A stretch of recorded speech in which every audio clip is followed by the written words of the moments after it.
Court પરિસરમાં ફરજ બજાવી રહેલા BTETના એક સતર્ક જવાને પાર્કિંગમાં સાપ હોવાનું જોયું હતું.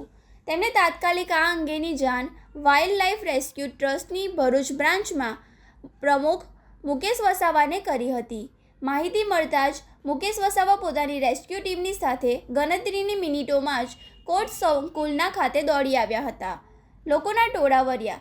કોર્ટ જેવા જાહેર અને ભીડભાડવાળા વિસ્તારમાં સાપ નીકળ્યો હોવાના સમાચાર વાયુવેગે પ્રસરતા જ ઘટના સ્થળે લોકોના મોટા ટોળા એકત્ર થઈ ગયા હતા.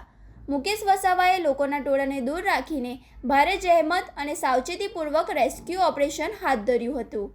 તેમને બિનઝેરી એવી દામન પ્રજાતિના સાપને કોઈ પણ ઈજા પહોંચાડ્યા વિના કુશળતાપૂર્વક પકડી લીધો હતો.